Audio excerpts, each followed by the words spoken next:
Hi friends, welcome to part 3 of your downward facing dog breakdown.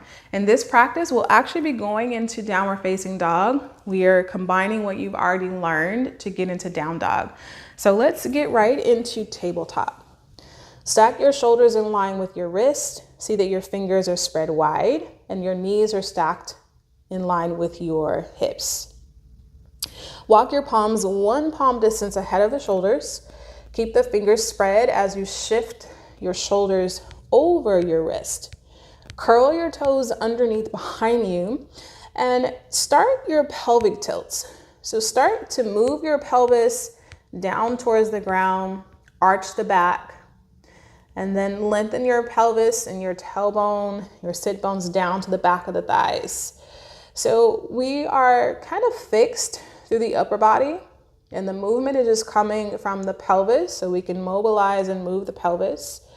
Try not to clench or grip around the hips.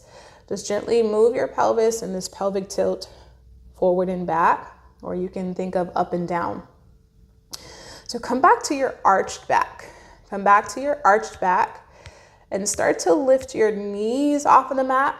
And then you'll notice that it's a lot more effort. Now shift the weight of your body out of your shoulders, or out of your wrist, and keep your knees bent. And then come forward and have your knees on the ground again. Let's practice that again. With your hands in front of your shoulders, 1 palm distance, shoulders are over your wrist, toes are tucked underneath. Find the pelvic tilt where your back is arched. Now press into your hands, lift your knees, and start to shift your chest back to your thighs. Keep your knees bent. Keep your knees bent. And the first part of this practice, our knees were bent with a block behind the hamstring, behind the thigh. And then slowly begin to press your heel down to the ground on the right side, and then press the heel down on the left side to get more length in the hamstrings. If your hamstrings are responding like a big no, or it's a lot for them, keep your knees bent. Let's slowly come back down to the ground to reset. So you can pause and watch me as I show you downward facing dog in one smooth move again from your tabletop position. Shoulders under the wrist, spread your fingers wide. Walk your palms 1 palm distance ahead of the shoulders. Shift your shoulders over your wrist, curl your toes underneath.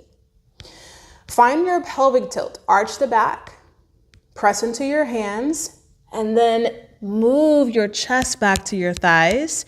Keep your knees bent. Your chest moves away from your thighs to take pressure off of your wrist.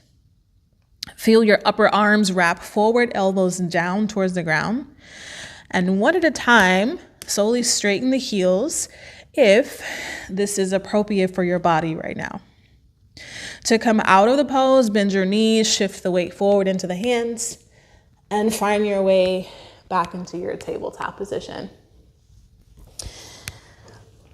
All right, friends, practice, practice, practice your downward facing dog. And know that the way that it looks is only part of it, but how does it feel? Downward facing dog is a pose that will strengthen your entire body, and it will also build a lot of body awareness. So trust how you feel, but also trust that you're strong, and that the more that you practice this, the more efficient you will experience downward facing dog in your body. Peace.